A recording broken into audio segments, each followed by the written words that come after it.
Salut tout le monde, Nicolas Richard au micro et aujourd'hui à l'émission, on célèbre la fête nationale américaine. L'invité du jour, Guillaume Rouette, bonjour, bienvenue à Jeunes d'aujourd'hui.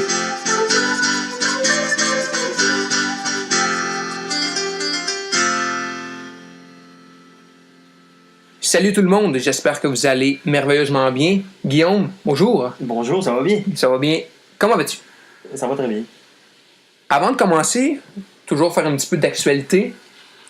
Je sais pas si tu as vu hier, mais Alexander Radulov, l'ancien des Canadiens de Montréal, a signé un contrat avec les Stars de Dallas d'une durée de 5 ans et d'une valeur de 31,25 millions de dollars.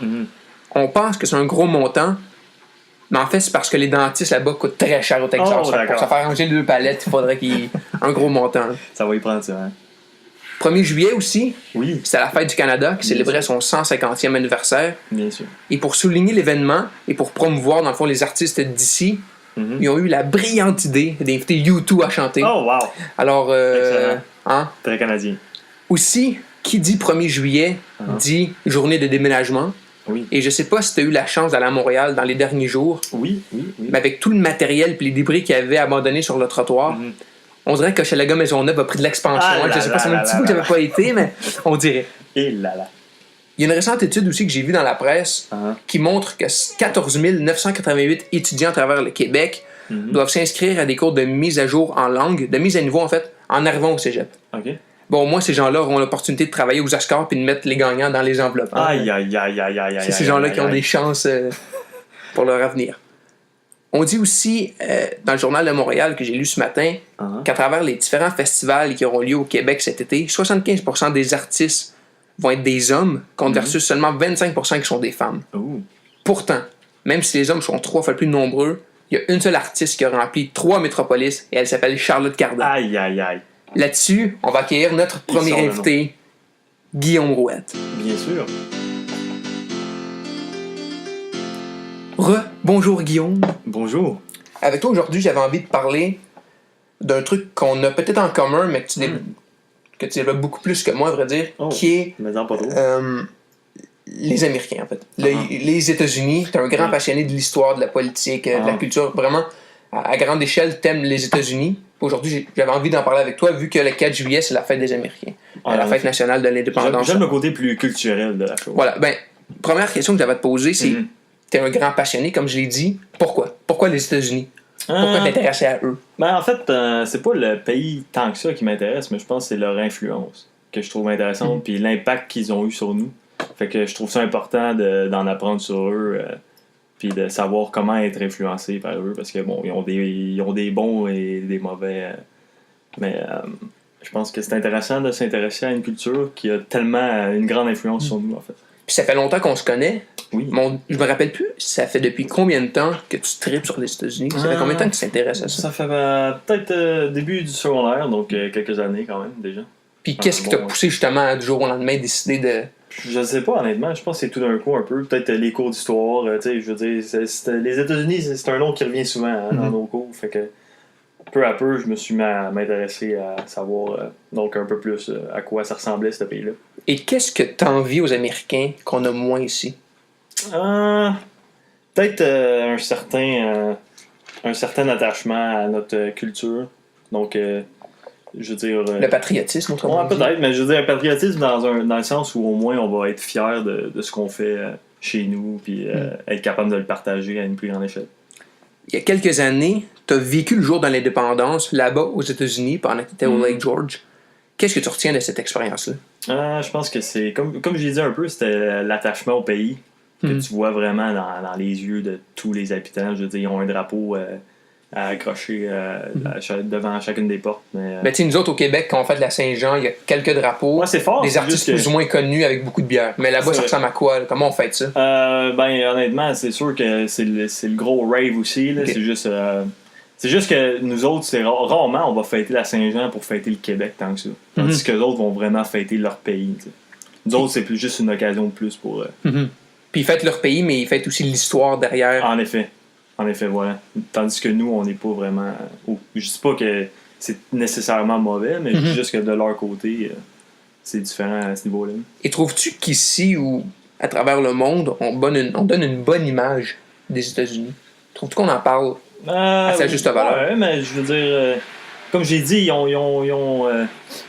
ils ont aussi leur penchant de contre. Donc, ils sont pas. C'est pas les plus grands héros de l'histoire non plus. Là. Je veux dire, ils ont commis certaines fautes dans leur histoire. Donc, je pense que ça relève de l'opinion de chacun. Donc, parce que je trouve que quand on parle des États-Unis, il y a beaucoup de points négatifs.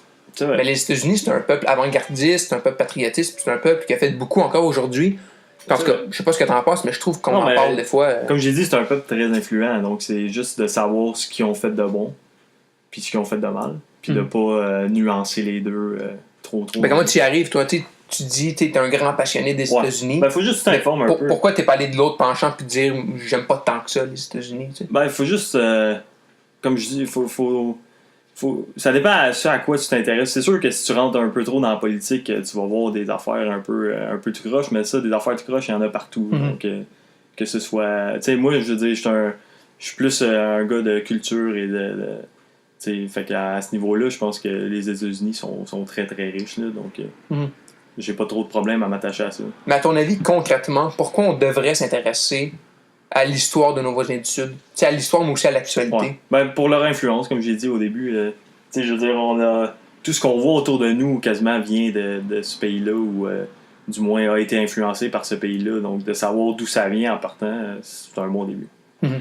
Et à quel point, tu l'as mentionné un petit peu, à quel point les États-Unis influencent notre quotidien encore aujourd'hui? C'est avec la culture, les technologies? Je pense qu'il y a surtout au niveau de la culture, là. Mais même au niveau de la langue, au niveau de nos façons de penser puis nos façons de faire. Puis dans quel domaine de la vie, que ce soit politique, art et sport, les Américains t'impressionnent le plus? Et pourquoi? Culturel, je pense, parce qu'ils se sont développés dans tous les niveaux. Là, on parle autant de gros romans que de films. Mais surtout, c'est sûr que je suis un gars de cinéma. Là, si tu me le demandes, c'est assez impressionnant à ce niveau-là. Là, mais justement, qui t'a influencé la culture américaine pour te pousser vers le cinéma? Pratiquement tous les Américains qui ont fait. Je veux dire, aussitôt que tu nommes un nom moindrement connu au cinéma américain, tout de suite, je vais probablement le connaître et m'y intéresser. Là, fait. On a fait un petit exercice, toi et moi. On a choisi les 5 événements marquants qui, à notre avis, ont bâti et ont marqué l'histoire américaine. Pour faire une petite activité. Voilà. Pourquoi pas? Fait que si tu vas y aller en premier, ça m'intéresserait de voir. Veux-tu que je commence avec le premier événement? Ah, vas-y donc. Je dirais le 4 juillet. Ouais, moi aussi, 1776. Parce que c'est là où. Déclaration de l'indépendance. Voilà. Puis peux-tu nous remettre en contexte un peu, justement, avant qu'ils déclarent l'indépendance, les Américains, qu'est-ce qui est arrivé? Pourquoi ils sont venus à ce point-là? C'était des Anglais, dans le fond. Mais c'était pas les mêmes Anglais que l'autre bord de l'océan. Donc, disons qu'il y avait des petites idées différentes. Donc, c'est les 13 colonies qui étaient là d'abord et avant tout, avec les Anglais qui ont migré, dans le fond, vers le sud du Bas-Canada et du Haut-Canada. Exactement. Puis à partir de ce moment-là, ils se sont aperçus qu'il y avait plus ou moins d'attachement avec le roi d'Angleterre. Exactement. Puis c'est là qu'ils ont décidé de faire une révolte. Surtout que, à ce que je sache, les taxes étaient très hautes, puis ils étaient exploités par les Anglais, donc ça allait pas bien. Deuxième événement maintenant que tu retiens. Moi aussi, d'y aller en ordre, fait que c'est pas toujours facile. Mais j'ai la guerre du Mexique. On dit aussi que c'est 5 événements, mais ça fait un sacré bail que les États existent, puis c'est difficile d'en inclure seulement 5. Là, mais c'est à notre avis. Voilà. Deuxième, c'est la guerre du Mexique. Okay. Puis tu m'en parles un peu, c'est quoi ça? Parce que j'ai l'impression qu'on s'en parlait un petit peu avant d'entrer en onde, mais c'est un épisode de l'histoire des États-Unis qui est plus ou moins connu. Là. En effet. Ça a duré 2 ans, donc de 1846 à 1848. C'est juste que c'est la guerre où les Américains ont acquis la majeure partie du Texas, en fait, contre le Mexique, qui venait d'avoir son indépendance. Puis c'est une guerre qui a fait connaître beaucoup de vétérans militaires qui sont devenus par après des présidents par eux-mêmes. Fait que je trouve que c'est un conflit quand même intéressant. Surtout que Américains et Mexicains, ça n'a jamais été les plus belles relations, et aujourd'hui encore moins, sans doute. Est-ce que cette prise-là du Texas a mené aussi à tout le développement du sud des États-Unis aussi? C'est sûr que ça a aidé. Ça a aidé. C'est sûr que l'influence mexicaine est encore présente au sud des États-Unis. Parce qu'il y a beaucoup d'hispanophones. Exactement. Et même les villes au Texas, beaucoup vont porter des noms espagnols. Los Angeles, etc. San Jose, voilà. Tout dans le même coin. Je plug mes connaissances, alors. San Andreas, voilà. Troisième événement maintenant qui te. Un troisième événement, j'ai mis le speech de M. Martin Luther King le 28 août 1963. Remets-nous en contexte. Parce que, il est à Washington, devant une foule qui compte à peu près une centaine de mille personnes. Je veux dire, c'est des gens comme lui qui sont noirs. Qui sont noirs et qui subissent la ségrégation raciale qui était, on va se le dire, atroce dans les années 50 et 60.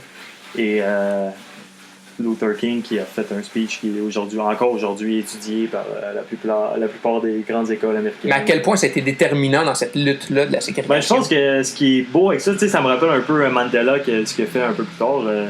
C'est que c'est de faire la guerre, mais sans trop se battre. Donc, c'est les mots ici qui ont pris le dessus sur le reste. Puis, c'est vraiment à partir des années 60 que ça a commencé à changer. Que on s'est dit que, bon, après tout, les Noirs, je veux dire, ça compose plus de 50% des Américains. Et pour ton quatrième événement, je pense que tu es sorti un petit peu de la chose politique. Puis tu as été. Oui, bien sûr. J'ai dit le 25 mai 1977 parce que un petit film Star Wars est sorti au cinéma. Oui. Et Star Wars qui a non seulement révolutionné le cinéma lui-même, mais la façon de voir le cinéma. Et aussi tout l'aspect commercial qui s'est rattaché au film. Donc plusieurs vont critiquer ça, mais je veux dire. Et là, ça fait une décennie et même plus que ça qu'on se connaît. Je veux qu'on règle ça ici. Pourquoi Star Wars est si important? Parce que moi, je l'ai jamais compris, cette chose-là. C'est sûr. Mais je pense que ça a à faire avec... Tu sais, Star Wars, George a rien inventé, mais il a tout réinventé. Fait qu'il a pris les mythes qui étaient déjà très connus, puis il les a juste refaits à sa façon. Sauf qu'il a fait le film... Je pense que c'est comme si tout ce qui avait été fait avant au cinéma avait été fait pour ce film-là. T'sais, c'est comme s'il se disait, bon, moi, m'a tout ramassé ce qui a déjà été fait, puis m'a le refaire, mais de manière à ce que tout le monde aime ça. T'sais. Et à quel point c'est. Ils m'en vendent bien les jouets avec ça. À quel point c'est un phénomène, Star Wars? Je pense que. Juste l'idée que ça vaut 4 milliards aujourd'hui, puis que ça se soit vendu 4 milliards $ à valoir, ça en vaut 100 apparemment. Là, fait. Puis juste l'idée que, bon, ils disent qu'ils vont faire les films jusqu'à temps que le monde se tanne pour vrai. Ça en dit long, puis bon, ça fait 40 ans cette année. Fait, donc là, ils sont rendus à 9 films, si je ne m'abuse. En fait, ils ont le projet d'en faire 9, c'est ça? Voilà. 9 épisodes, mais plus que ça, en fait. Ils ont le projet d'en faire, en fait, à l'infini. As-tu peur que ça s'étouffe? Ouais, un peu, parce que je pense... Mais, tu sais, moi, je me suis toujours dit, je pense que les originaux vont rester ce qu'ils sont. Si le monde se tanne des nouveaux, ils vont quand même retourner voir les anciens. Fait. Est-ce qu'on retrouve certains aspects de la culture américaine dans Star Wars? Oh, certains, plusieurs. Ah ouais? Oh, la plupart. Je pense que, juste l'idée de la façon dont l'histoire est racontée, donc c'est-à-dire, le fait de séparer ça en épisodes, c'est typiquement américain. Les romans le faisaient à l'époque, les histoires dans les journaux le faisaient, puis George a décidé d'amener ça au cinéma aussi. De raconter comme des épisodes au lieu d'un film bien long de 3 heures, on va en faire 3. Là.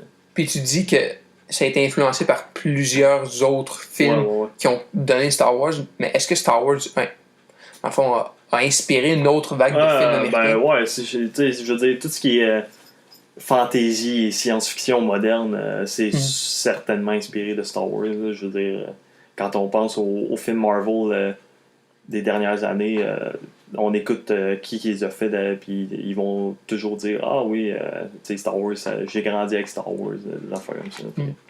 Et ton dernier événement maintenant? Pas que j'aime pas Star Wars, mais... Non, no problem. On va passer au dernier. J'ai mis l'élection de M. Obama le 4 novembre 2008. Barack, de son prénom. Premier président noir de l'histoire et qui a eu droit à 2 mandats quand même, donc c'est pas rien. Et moment assez mémorable pour la totalité des Américains. Voilà. Bien que plusieurs étaient contre lui. On a eu un premier noir, comme tu l'as dit, qui a été nommé président. À quand la prochaine femme, à ton avis? Est-ce que ça va venir bientôt? Le peuple américain n'est pas prêt à faire ce pas. Je sais pas. Moi, je me suis toujours dit, parce que, bon, Clinton, c'était pas... Clinton, elle avait disons qu'elle était critiquée par pas loin des 50% des Américains. Fait que je me suis dit, si on est pour élire une femme aux États-Unis, on est mieux d'élire une femme que la plupart vont aimer. Je pense que dans ce cas-ci, il était pas prêt pour ça. Je pense que qu'est-ce qui lui a nuit, c'est pas nécessairement son sexe, mais plutôt son nom de famille. Entre autres, oui. C'est sûr que ça n'a pas aidé. Et l'histoire qui est rattachée à tout ça, ça n'a pas aidé, c'est certain. Et son adversaire était pas n'importe qui. Non, voilà. Quand même. C'est 5 événements super importants et intéressants aussi. Je te nomme les miens rapidement. Vas-y, bien sûr. Moi aussi, le premier que j'ai eu, c'est le 4 juillet 1776, qui est la Déclaration de l'indépendance. C'est assez important. Deuxième événement, on fait un saut dans le temps d'à peu près 200 ans. 20 janvier 1961. 200 ans? Oui, 1961. Ça fait pas 200 ans.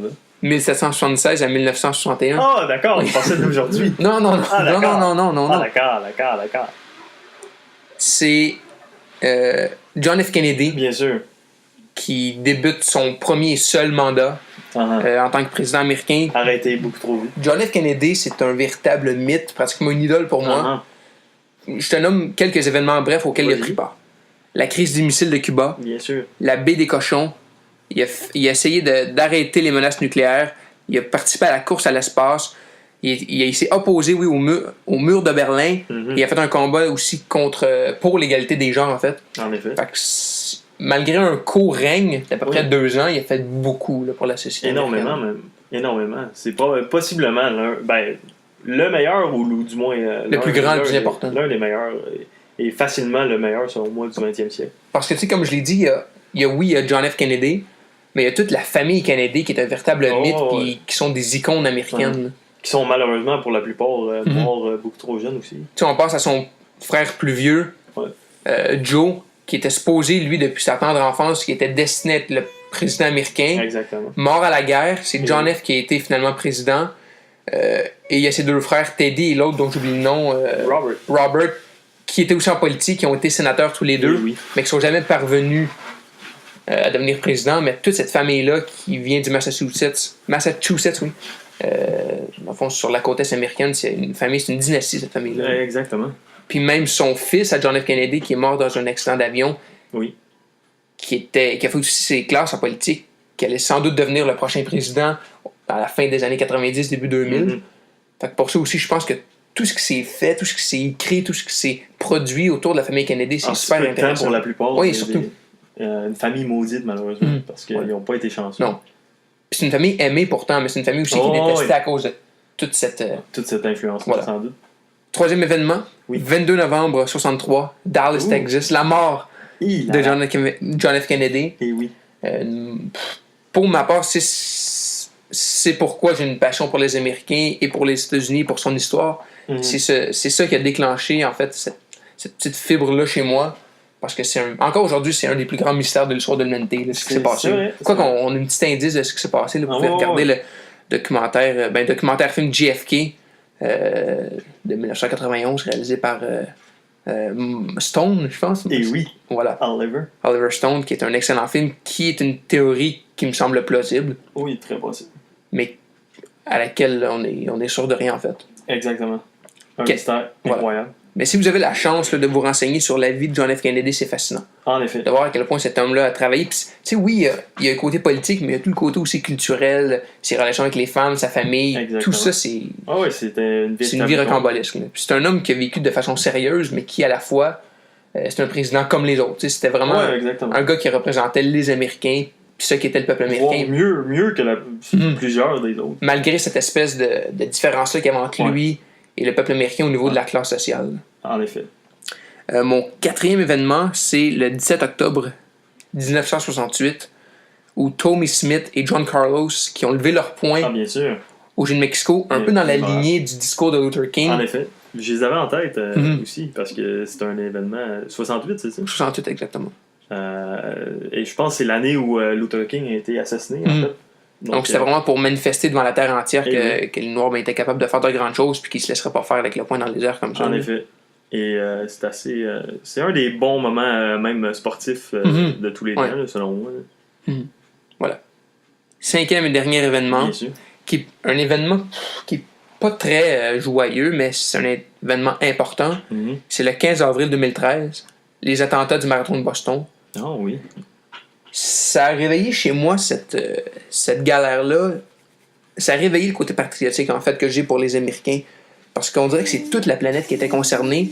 Puis en s'attaquant à des gens en fond, qui étaient au marathon de Boston, qui faisaient juste courir, puis il y en a plusieurs qui sont morts, on s'attaquait directement à la culture américaine.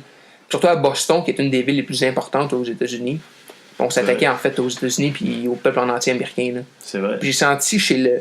Oui, à travers la planète, mais de ce que je lisais et de ce que j'écoutais sur les stations de nouvelles américaines, que ça avait choqué solidement les Américains puis qu'ils étaient prêts à tout. Là. Puis on a vécu vraiment ça. Ils ont fait un film par rapport à ça qu'on était voir ensemble notamment. Qui était excellent. Mais je trouve que cette épopée-là, à travers les nouvelles, c'était un véritable film. C'est vrai, c'est vrai. La façon dont ça s'est fait puis dont ils ont traqué les meurtriers, Jack Arthur-Naev et son frère, j'ai vécu ça, c'était pratiquement émouvant. Je me rappelle, c'est vrai. Quand ils l'ont traqué dans le bateau, dans la ville de Watertown, oui. J'écoutais Denis Lévesque, puis c'est lui qui suivait ça dans le fond en direct, puis j'étais debout dans mon salon quand on l'a capturé parce que c'était tellement fort chez moi que je voulais absolument. Je comprenais pas à quel point. En fait, qu'est-ce qui avait poussé ces gens-là à faire ça, tu sais. Mais ça, c'est partout en ce qui a trait au terrorisme. Mais cet événement-là, en particulier, m'a marqué. Surtout que j'aime beaucoup la ville de Boston par rapport à ses sports et au. Donc, à sa culture. Ouais, à sa culture, exactement. Donc, bien sûr. Je trouvais ça que c'était un événement important. Puis, voilà. Ça m'a démontré, assez en tout cas, récent. ça m'a prouvé à quel point les Américains aimaient leur peuple et à quel point ils étaient prêts à tout faire pour. C'est vrai. En fait, ma liste est terminée, mais je vais en racheter un autre petit. Bien sûr. Le 22 juillet 1992, la naissance de Madame Selena Gomez, la reine des États-Unis. C'est elle la prochaine présidente. On parlait des femmes présidentes tantôt. C'était incroyable. C'est sûr que aimée, après être plus aimée que Clinton. Oui.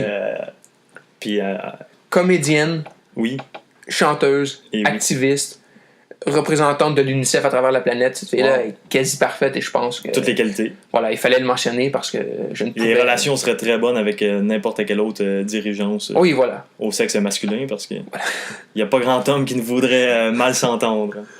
Alors, pas mal. Voilà. Donc, c'était nos événements.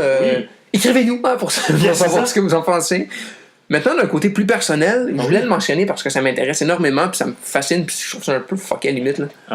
Tu connais par cœur, en ordre chronologique, les 45 présidents des États-Unis. Ça a l'air. Pourquoi? Secondaire 2, si je m'abuse. Abuse-toi. J'avais téléchargé un petit jeu sur mon cellulaire, dont je me rappelle même plus le contexte.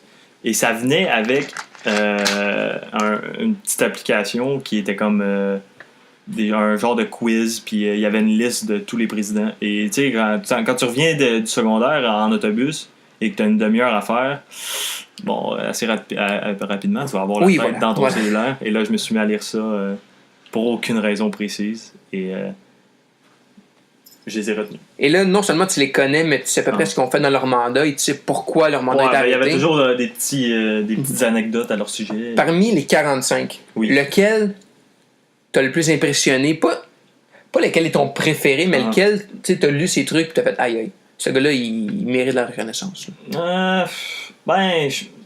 sais, je veux dire, quand on parle de gloire, M. Washington n'est pas mauvais. Hein, je veux dire, le premier. C'est le premier et non le moindre. Parce que. Puis qu'est-ce qu'il a fait de concret? Il a créé les États-Unis, mais à part ça. Je veux dire, tu sais, ça a été comme le chef, le dirigeant, si vous voulez, de toute cette révolte-là. Fait que en partant, c'est déjà ça. Puis c'est juste. C'est l'icône qu'il est devenu, je pense. C'est assez impressionnant. Puis.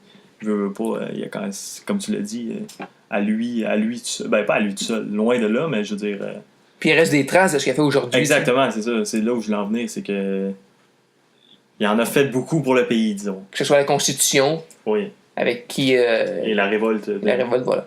Puis lui, sur les billets de. $1. $1, voilà. Le numéro 1. Donc celui que t'as le plus dans tes poches, il est là. Il est là. Partout. Puis c'est lequel le pire? Celui que tu t'es dit, lui, là, je comprends pas pourquoi il était là. Ben écoute, si. Par rapport à ses agissements pendant si son j'avais mandat. à être bien politique, je me demanderais toujours pourquoi Bush a eu 2 mandats. Le fils, tu vois? Ouais, donne-y à 1, ok, mais 2, c'est fort. Pourquoi? Parce que. Ben, écoute, de là, tu sais, je veux dire, disons que il a mis le pays un peu dans des troubles. Il a mis le pays dans des troubles, légèrement, financièrement, puis même, tu sais, c'est lui qui a peut-être donné une réputation un peu mauvaise. On en parlait tantôt, là, justement, de cette image-là à l'international Ouais, des États c'est qui n'est pas toujours rose. Disons que je pense que c'est un des présidents qui a pas aidé à cette image-là. Donc, Et parmi ces 45-là, est-ce qu'il y en a un qui a vécu une histoire cocasse que tu pourrais nous témoigner? Qu'on s'attend pas nécessairement qu'un président pourrait vivre. Une petite anecdote, peut-être. C'est des grandes histoires, j'en ai pas beaucoup. Je sais qu'il y en a qui ont duré 1 mois. Monsieur Taylor, si je me trompe pas, a duré 1 mois comme président. Je sais que Monsieur Taft s'est fait installer une baignoire dans la Maison Blanche parce qu'il rentrait pas dans celle qui était déjà là. Un 325 livres minimum. Des petites anecdotes comme ça, mais des grandes histoires, je connais pas assez leur vie personnelle pour. Et JFK, c'est vrai la trappe qu'il avait installée dans la Maison Il y a Blanche? des chances. Il y a des chances. Ça n'a jamais été concrètement dit, je pense. Parce qu'on dit que une de ses maîtresses c'était Marilyn Monroe et qu'elle avait installé une trappe pour qu'elle puisse passer en douce. Ben, s'il y avait vraiment cette trappe-là, d'après moi, il en a fait passer plus qu'une. Connaissant M. Kennedy. Mais c'est probable. C'est probable. Je sais que tu es un amateur de déjeuner. Ouh! Le repas le plus important de la journée, qui dit, je ne crois pas à ça, mais avec lequel des présidents tu irais déjeuner? Puis qu'est-ce que tu lui demanderais? C'est une excellente question. Je pense que j'irais avec M. Abraham, par contre. Ah ouais? Ouais. Le 16e. Le 16e. Juste pour savoir comment c'était... juste pour avoir son idée globale du pays en entier, et non, pas juste du Nord, là, mais du Sud aussi. Là, juste d'y demander... toi, t'en penses quoi de ce qui se passe en ce moment dans ton pays, puis des gens dans le Sud qui taillissent, là, comment ils voient la situation d'aujourd'hui? Non, en fait, à son époque. OK, pendant la guerre de sécession et tout. Là. Exactement. Tu sais, que le monde qui taillisse, toi, t'es aimes-tu? Okay. C'est ça que j'aimerais savoir ça. Puis parlons-en, on parle beaucoup de Kennedy, de Washington, mais Lincoln aussi revient souvent dans les discussions quand on parle de président. Pourquoi? Avec raison. Ben, je veux dire... à cause de son chapeau. Entre autres, son look, il aide beaucoup, quand même. Mais je pense que c'est plus l'époque aussi, dans laquelle il a vécu. Puis le fait que ça se soit passé pendant qu'il était à la barre du pays. Puis les présidents ont été marquants, mais est-ce que c'est parce que c'est à cause de ça que les Américains s'attachent beaucoup à leur histoire aussi? S'attachent à leur président? Probablement. Parce que c'est toute la figure emblématique que les présidents ont dans l'histoire américaine. C'est assez important pour eux, là, puis je veux dire, ils prennent ça au sérieux, puis ils les étudient, puis beaucoup plus que nous, d'ailleurs. Parce que, tu sais, justement, au Québec, on a des premiers ministres, mais les gens, on peut voir notamment juste les reportages de Guy Nantel, ils savent pas c'est qui le premier ministre et tout, mais tu sais, aux États-Unis, j'ai l'impression qu'on apprend les présidents et qu'est-ce qu'on fait comme toi, mais beaucoup plus, concrètement. Je pense que ça fait partie intégrante de leur éducation, ça fait partie intégrante de leur histoire, mais ça fait partie intégrante de leur éducation aussi. Voilà. Un mot de la fin pour nos auditeurs. Bonne fête aux Américains. Bonne fête à nos voisins. Et je m'en vais là à Noël. Oh là là! Un petit voyage à la Florida, j'imagine. Oui, bien sûr. Ça se prend bien. Écoute, Guy, merci beaucoup pour ta présence. Encore une fois. Il n'y a pas de problème. Toujours pertinent. Merci bien. On peut te suivre sur les différents réseaux. Oui, apparemment. Instagram. Oui. Barre en barouette. Voilà. Très actif, le Guillaume. Je fais de mon mieux. Sur Snapchat aussi, Facebook, etc. Ouais, Snapchat, je suis moins fréquent, mais... Voilà. Et toi, Nick, on peut me suivre exactement sur Instagram à Nico.Richard et Nico Richard sur tous les réseaux, Twitter, Snapchat. Excellent. Merci à Arnaud Davy, Number 22 Leblanc, pour la musique originale. Mon nom est Nicolas Richard et on se dit à la prochaine pour une autre émission de Jeunes d'aujourd'hui. Bye bye tout le monde.